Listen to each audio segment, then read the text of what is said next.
The magical side of the DC universe is honestly one of the least explored elements of the general lore in media consumed by casual fans of these characters. Sure, it's known to a degree on a surface level. People know about your John Constantines, your Dr. Fates, and whatnot. Zatanna Zatara is noted as being one of the best magic users DC has to offer. She offers a unique approach to how she implements her magic, which differs from the other established magic users. Additionally, she's had numerous team-ups with DC characters like Wonder Woman, Black Canary, and Batman, just to name a few, thanks to her often being a member of the Justice League. Zatanna seems to have a pretty solid fan base if we're talking about folk who actually know more than the average person, cause she really doesn't get the love she deserves in outside media. As far as I can recall, most of her roles on screen have been glorified to either cameo roles or as a part of the supporting cast, never playing a major part in a lot of these stories. The only projects I can think of where she's somewhat the center focus are bits and pieces of Young Justice in the Justice League Dark animated movie in the DCAMU, and holy crap, that's it. I can only imagine what it's like to show DC or Warner Brothers a picture of a hero who isn't Batman. Show them a picture of Zatanna, they'd be like, "Who the fuck are you?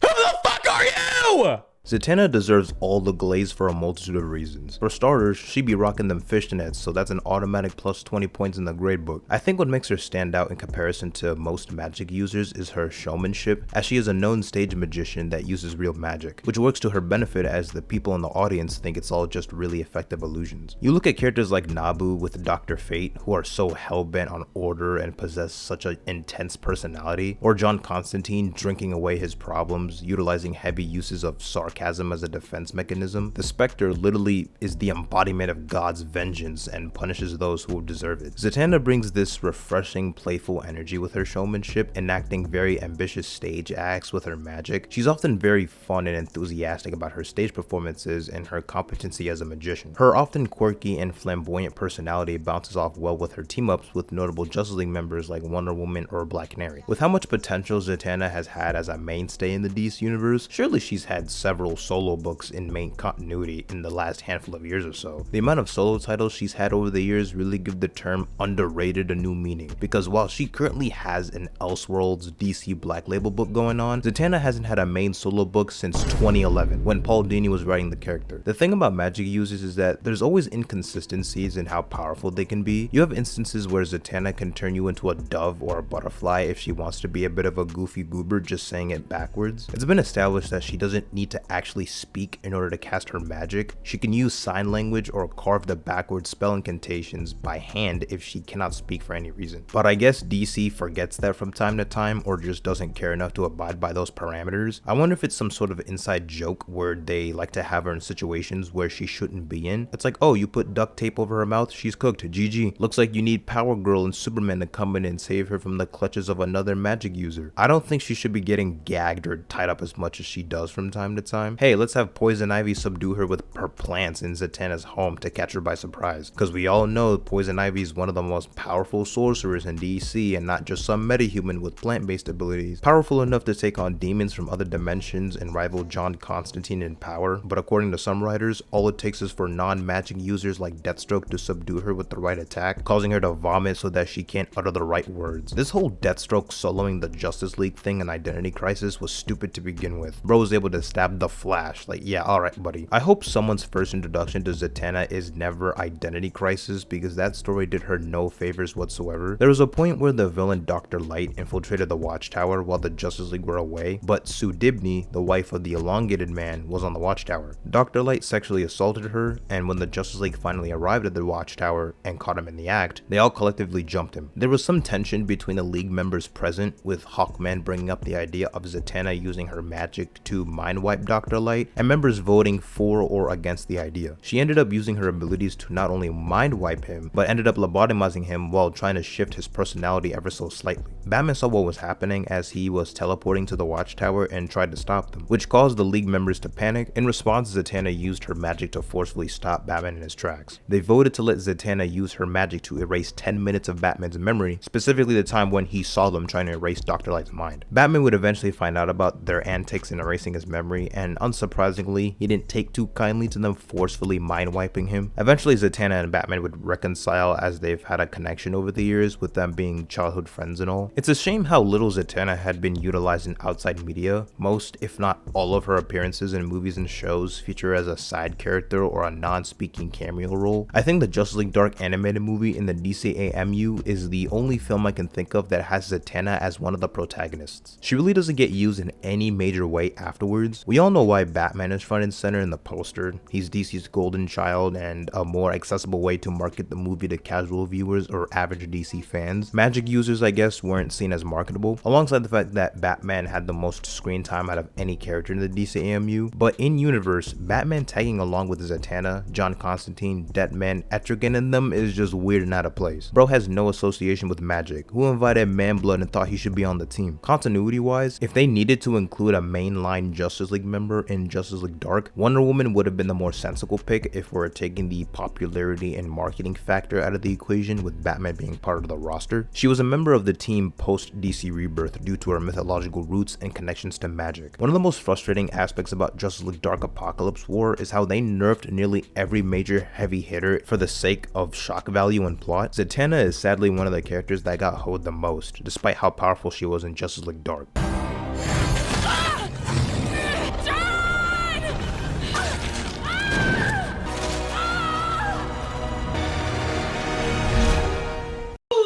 What's wrong with you, bro? What the heck? You tripping, bro? You tripping?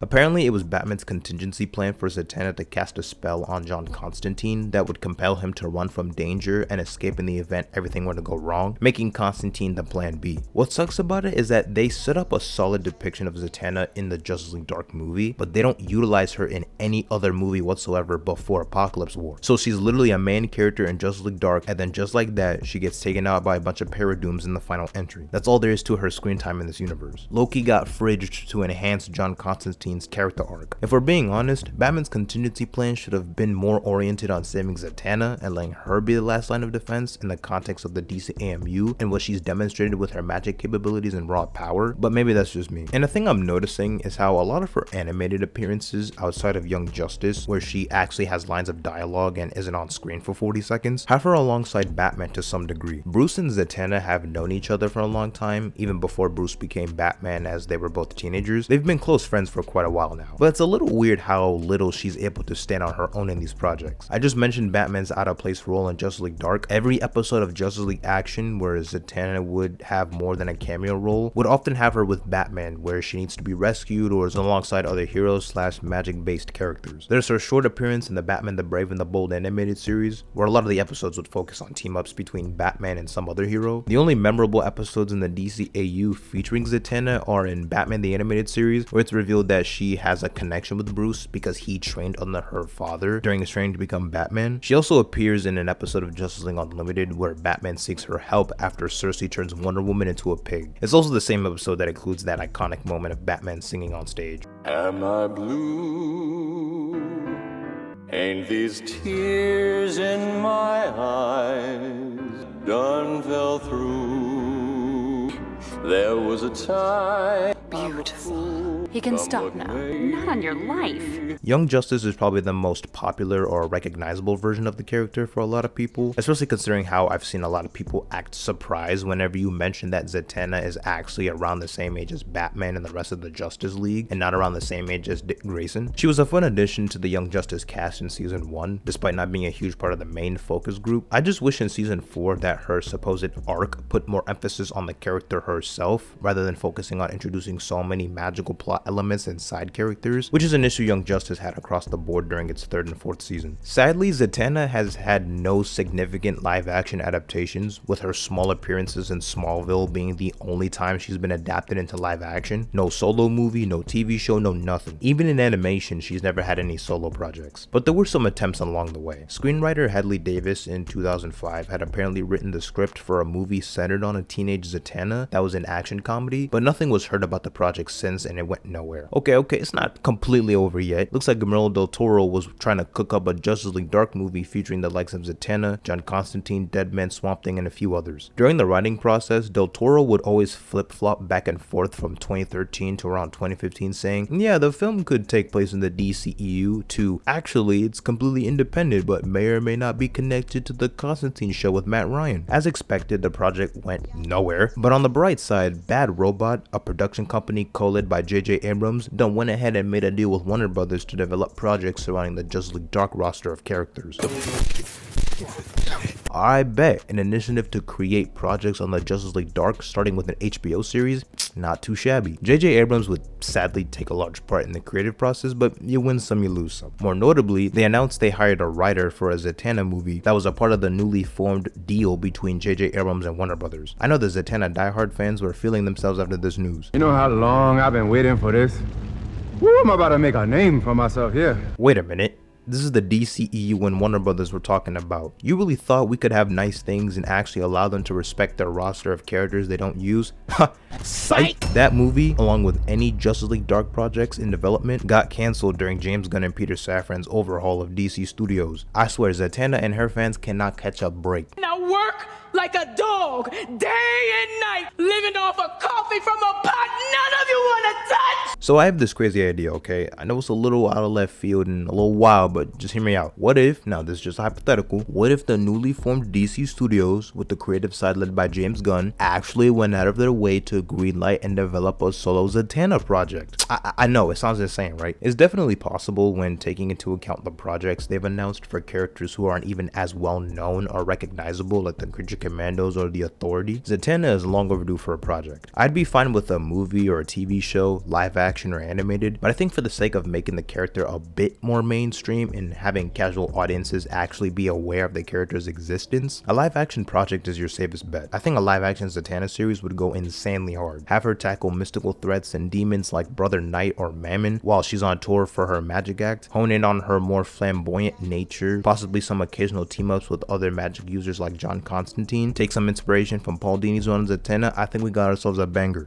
Yes, let this man cook! It's vital that these characters are well represented in media, because it is for a fact that niggas do not like to read comic books. People just don't like to read. Hell, I don't like reading, but comics I think are a cool exception. It's fascinating to see people like the idea of comic book characters in their stories. They watch all the movies, the TV shows, they play the games, but when you show them the idea of reading some of the source material, not even a huge chunk, just a little bit, and all of a sudden they don't want to consume more of their favorite character. Like, yo, here, I really like this character, but I don't know much about them because of how little they're used in shows or movies. Then go read some of the comics in the meantime then. It's some nonsense how DC is treating some of their characters, but that shouldn't stop you from reading some of the books. You like Zatanna? Go pick up Zatanna by Paul Dini. It ain't gonna hurt you. You'll be alright. Read, nigga, read! Zatanna, in all honesty, is one of the most underappreciated characters DC has at their disposal. If you think she's lame or undeserving of her project in any way, we might have to fight, bro. You're gonna have to run the ones. You don't often see too many characters like Zatanna that have all the uniqueness in one package. And I think her presence in an interconnected universe could bring a lot to the table for longtime fans of DC and to casual audiences. They're low-key fumbling the bag by not using her as often as they should. She has a dedicated fan base for a reason.